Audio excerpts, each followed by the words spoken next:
민수기 22장 21절에서 35절까지의 말씀입니다.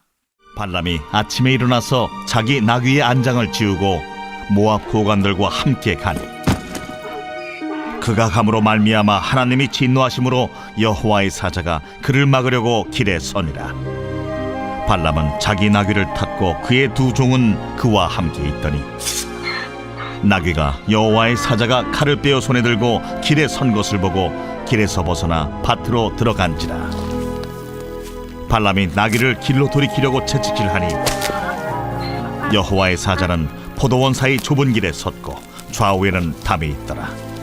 나귀가 여호와의 사자를 보고 몸을 담에 대고 발람의 발을 그 담에 짓누름에 발람이 다시 채찍질하니 여호와의 사자가 더 나아가서 좌우로 피할 데 없는 좁은 곳에 선지라.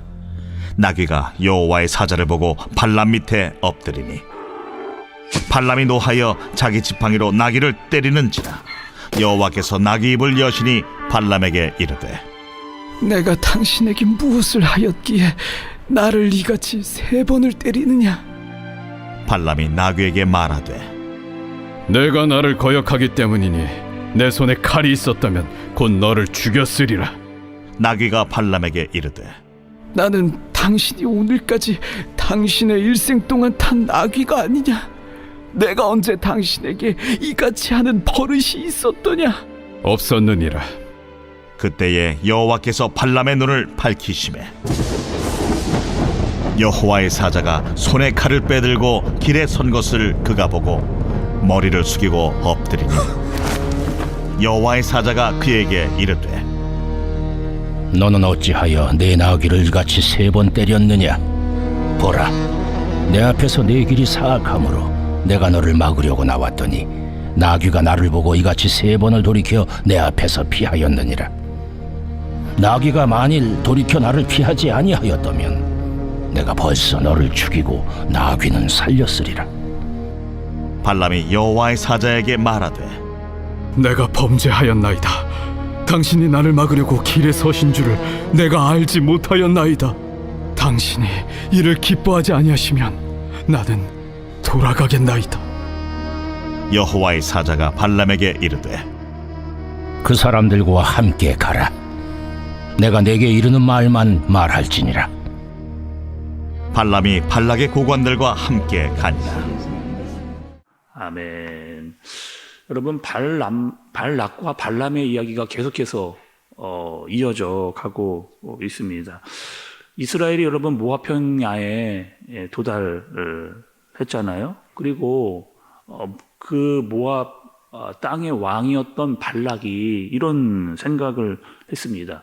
이스라엘이 계속해서 지금 다른 나라를 공격해서 이기고 승리하고 있으니 우리도 이스라엘과 같은 신이 필요하다. 그리고 우리도 이방신을 믿고 있는 주술가를 부르자. 그리고 그 주술가로 인해서 이스라엘을 저주하게 하자라고 하는 생각을 그렇게 했습니다. 그러면 우리가 승리할 것이다 라고 하는 마음을 가지고 고관들을 보내고 돈으로 매수해서 주술가였던 발람이 오기만 하면 뭐든지 해주겠다라고 하는 주장을 이렇게 했습니다. 그러니까 처음에는 발람이 가지 않겠다라고 이야기를 했다가 계속해서 발락이 고관들을 보내고 돈으로 매수하다 보니까 결국에는 그들을 따라가서 발락에로 향하고 있는 모습을 우리에게 보여주고 있어요.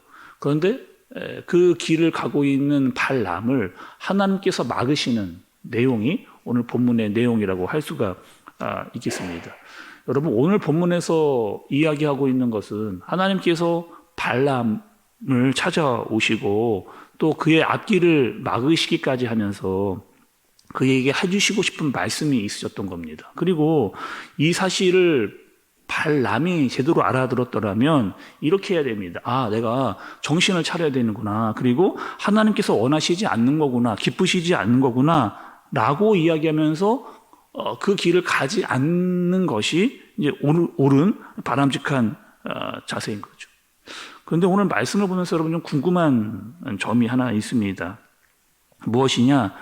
성경이 지금 이 발락과 발람의 이야기를 왜 이렇게 자세하게 성경 속에 기록을 해 놓았느냐라고 하는 그런 의문인 거죠.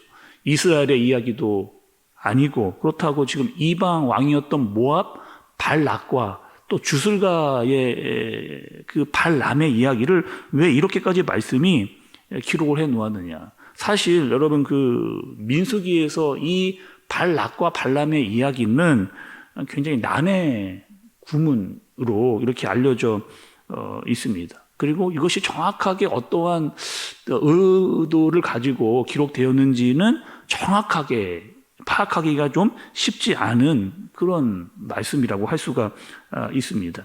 또 여러분 이렇게 우리가 볼 수도 있잖아요. 지금 이방 주술가였던 발람에게 하나님께서 나타나셨다. 그러면 우리도 뭐 주술가나 무당을 찾아가서 이야기를 하면 하나님께서 나타나서 이야기해 주실 수도 있겠네 라고 이렇게 생각할 수도 있습니다. 그런데 여러분 그게 아니잖아요.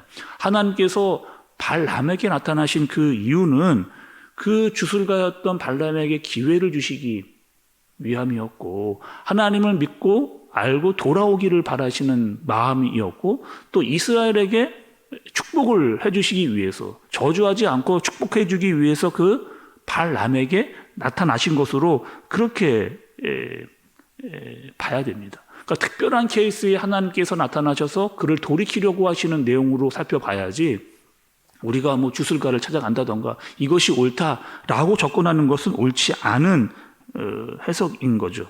또 여러분 오늘 그 말씀이 어제부터 시작이 돼서 24장까지 계속 발락과 발람에 대한 이야기를 좀 하고 있는 것을 볼 수가 있습니다. 그러면 우리가 어떻게 본문의 내용을 잘 살펴야 되는가? 저는 이 말씀을 좀 보면서 이 발람의 마음, 이 마음에 대해서 집중해 보는 것이 옳다 그렇게 생각이 됩니다.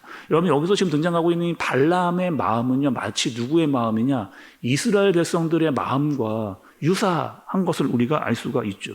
특별히 하나님께서 이스라엘 백성들을 찾아오셨습니다. 그리고 놀라운 일들을 지금까지 하나님의 능력으로 보여주셨음에도 불구하고 하나님이 지금까지 인도하시고 보호해 주셨음에도 불구하고 지금 이스라엘 백성들은 어떻게 하고 있느냐? 조금만 나은 조건들이 등장을 하면 마음이 변하고 있는 그 모습을 보여주고 있죠. 마치 발람의 모습과 비교해서 이스라엘 마음도 조금만 나은 것이 보여지면 하나님의 마음을 외면하는 그 모습을 보여주는 것과 동일하다라고 할 수가 있습니다. 물론 여러분 이스라엘도 이렇잖아요. 하나님께로 계속 하나님께 묻기는 묻습니다. 기도하고 묻기는 묻는데 결국에 이스라엘 백성들은 자기가 하고 싶은 대로 행하고 있는 그 모습이 발람의 모습이고 이스라엘 백성들의 모습입니다. 또 그런 모습을 하나님께서는 자꾸 나타나셔서 그들에게 이야기를 해주고 계세요. 여러분 22절과 23절의 말씀을 좀 보겠습니다. 그가 감으로 말미암아 하나님이 진도하심으로 여호와의 사자가 그를 막으려고 길에 선이라 발람은 자기 나귀를 탔고 그의 두 종은 그와 함께 있더니 나귀가 여호와의 사자가 칼을 빼어 손에 들고 길에 선 것을 보고 길에서 벗어나 밭으로 들어간지라 발람이 나귀를 길로 돌이키려고 채찍질하니 이렇게 얘기합니다. 결국에 하나님께서 하나님의 사자를 보내서 발람을 막으시는 모습인데 특별히 여러분 이 상황은 어떤 상황이냐 나귀가 그 하나님의 사자를 본 겁니다. 그리고 나귀가 더 이상 앞으로 나아가지를 못하고 있는 그러니까 이 발람의 입장에서는 이상한 거죠. 나귀가 앞으로 가지를 않자 계속해서 채찍질을 하고 있는데 나귀는 계속해서 뒷걸음질을 치고 있는 또 3번이나 지금 그렇게 하고 있는 모습을 발견하게 되는 겁니다. 결국에는 발람이 계속해서 막대기로 나귀를 때리면서 화를 내고 있는 그런데 그런 과정 가운데 초자연적인 일이 일어나게 됩니다. 여러분 28절의 말씀을 좀 또 보시겠습니다. 여호와께서 나귀의 입을 여시니 발람에게 이르되 내가 당신에게 무엇을 하였기에 나를 이같이 3번을 때리느냐 이렇게 이야기합니다. 그러니까 성경은 하나님께서 나귀의 입을 여셨다. 깨닫지 못하고 있는 발람을 깨우시기 위해서 나귀가 하는 말을 발람이 듣도록 하셨습니다. 또 나귀가 어떤 말을 했느냐?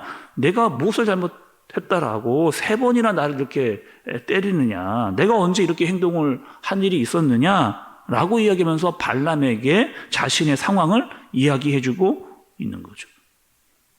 하나님께서 특단의 조치를 취하시고 또 발람에게 이 사실을 일깨워 주시기 위해서 나귀에게 말을 하게 하고 그것을 발람이 알아듣도록 하게 하시는 하나님의 조치인 것을 볼 수가 있습니다. 오늘 본문을 보면서 여러분 우리가 좀 깨달아야 할 바는 무엇인가? 지금 발람이 마주하고 있는 상황입니다. 하나님께 분명히 말씀을 들었음에도 불구하고 결국에 자기가 마음에 정해놓은 대로 하려고 하는, 그리고 돈과 지위의 유혹이 돼서 그것으로 빠져가고 있는 발람의 모습을 보게 되는 거죠. 한마디로 말하면 두 마음을 품은 발람의 모습을 우리가 보게 되어지는 겁니다. 오늘 상황에서 우리의 마음은 또한 여러분 어떻게 해야 되는가? 여전히 하나님께서 광야의 길을 걷고 있는 우리를 찾아오시는 거죠. 계속해서 기회를 주시고 하나님의 마음을 알도록 하시는 그 모습을 살펴봐야 됩니다. 하나님께서 오래 참으시고 회개할 기회를 주시고 또 그 말을 잘 들으라고 하시는 하나님의 마음, 그리고 돌이키시는 하나님의 마음을 깨달을 수 있어야 하겠습니다. 오늘 발람의 모습을 보면서 혹여나 우리도 이러한 잘못에 빠지지는 않는지, 두 마음을 품어서 자꾸 다른 길로 가려고 하고 있지는 않은지 나 자신을 깨달을 수 있는 저와 여러분들 되어지시기를 예수님의 이름으로 축복합니다. 기도하겠습니다. 하나님 아버지, 하나님께서 하나님의 말씀으로 말미암아 우리의 불신앙을 깨닫게 하시는데 그것을 알아차릴 수 있는 마음과 길을 우리에게 허락하여 주옵소서. 그리고 순종하는 마음과 믿음을 우리에게 허락하여 주옵소서. 무엇보다 하나님의 말씀을 깨달을 수 있도록 매일매일 하나님 앞에서 우리의 마음을 드릴 수 있도록 인도해 주시고 또 주어진 길을 따라가면서 하나님의 기쁘시게 하는 마음을 우리에게 허락하여 주옵소서. 오늘 하루도 주님의 뜻 아래 주의 말씀대로 살아가 순종하는 우리가 되어지도록 주님께서 인도하여 주옵소서. 예수님의 이름으로 기도드리옵나이다. 아멘.